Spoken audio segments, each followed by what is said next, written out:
Brenda Whitmore's piercing voice slices through the quiet morning. "Get off that dock! This is private property!" She yells at a black man dressed in army fatigues, calmly fishing from his own pier. Her teenage son Kyle shrinks back, embarrassed. "Ma'am, this is my cabin," replies Darius Mitchell evenly, never bothering to look up. The sharp scent of fuel from her speedboat drifts into the air, mingling with the rich aroma of his coffee. Lies. "I'm calling 911 right now." 20 minutes later, the crunch of tires tears across the gravel drive. Police tires screech to a halt. Officer Johnson strides toward Darius, hand hovering near his gun. "Sir, step away from—" He cuts off mid-command, eyes freezing on the tackle box at Darius's side, where a brass plate gleams. Major General D. Mitchell, U.S. Army. Johnson's face drains of color. Snapping to attention, he delivers a sharp salute. "Yes, Major General." Turning stiffly to Brenda, he says, "Ma'am, you just summoned the police on a decorated war hero standing on his own property." Brenda's jaw drops, opening and closing like a gasping fish. His own property. Imagine that. Where are you watching from? Just 2 months earlier, Darius Mitchell had rumbled up the same gravel road with his life packed into a U-Haul. 30 years of military service, 4 combat tours, and a Bronze Star had carried him to this long-awaited peace. At the end of the road stood his grandfather's fishing cabin, waiting like a familiar friend.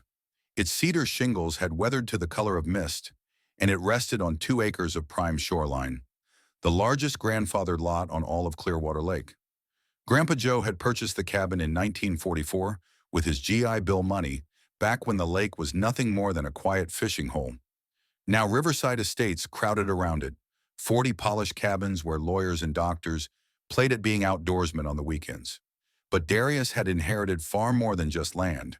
Sarah's death from cancer 2 years earlier had hollowed him out, leaving him to move through the motions of military life until retirement finally set him free.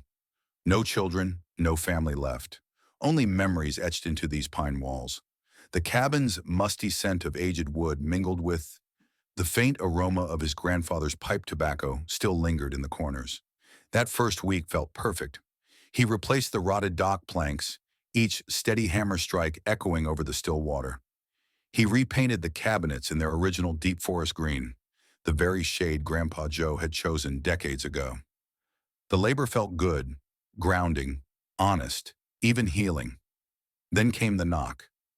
On his porch stood Brenda Whitmore, looking like she'd stepped out of a glossy real estate brochure. Immaculate blonde bob, designer lakefront clothes, and a smile as sharp as a grandfathered property. "Been in my family since 1944? "Oh, honey." Brenda's smile stayed fixed, polished and unblinking.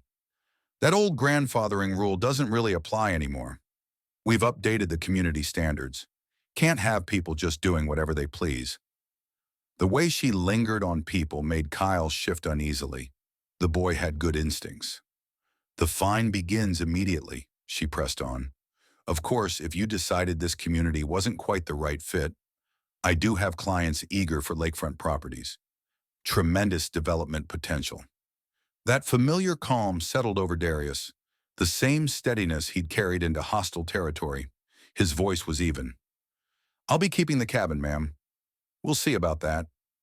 For an instant, her mask slipped, something cold flickering beneath the realtor's smile. Then it snapped back into place. "Come along, Kyle." As they walked off, Kyle threw one last look over his shoulder, apologetic. "Good kid, wrong mother." That evening, Darius sat on the dock, watching the sunset burn gold across the water. Loons called in the distance, the same sound his grandfather had cherished. Sarah's voice drifted through his memory. "Some battles choose you, Darius. The question is whether you're still willing to fight them." He snapped a photo of the violation notice with his phone. 30 years of military bureaucracy had drilled one habit deep: document everything. The paper felt flimsy in his hand, but he understood the weight behind it. This wasn't about dock boards or paint. It was about power, territory, and who was allowed to belong.